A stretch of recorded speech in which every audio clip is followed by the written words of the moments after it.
जान से ज्यादा तोहरा के हम मानत रहली जान। पल में अरमा टूट गईल, सब बिखर गईल अरमान। जान से ज्यादा तोहरा के हम मानत रहली जान। पल में अरमा टूट गईल, सब बिखर गईल अरमान। हम तोहरा के भूल न पैनी, हम तोहरा के भूल न पैनी। तू जान कैसे भुला गईलू हो, तू जान कैसे भुला गईलू।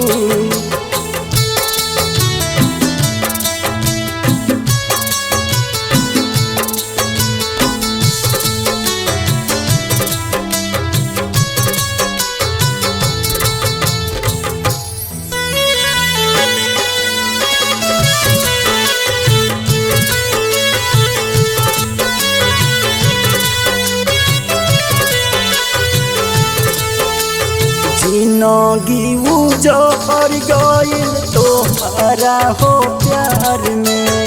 पागल बन के घूमिला हम अब बाजार में। जिंदगी उजड़ गईल तोहरा हो प्यार में। पागल बन के घूमत बानी हम त बाजार में।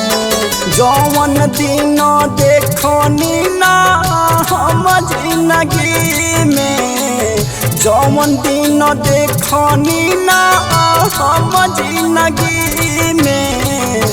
ऊ दिन हम के देखा गईलू हो, तू जान कैसे भुला गईलू।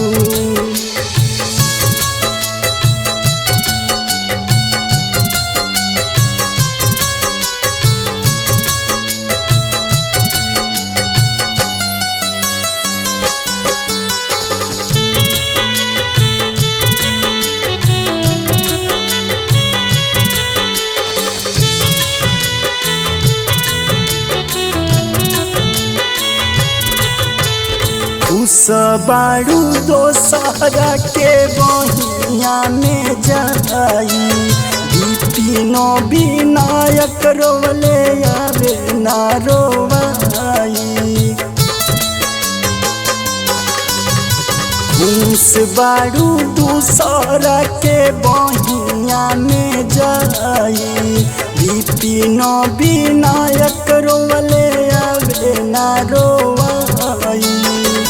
रविंदर दीवाना के ना कैलू कदरवा, रविंदर दीवाना के ना कैलू कदरवा। सस्ते में तू ठुकरा गईलू हो, तू जान कैसे भुला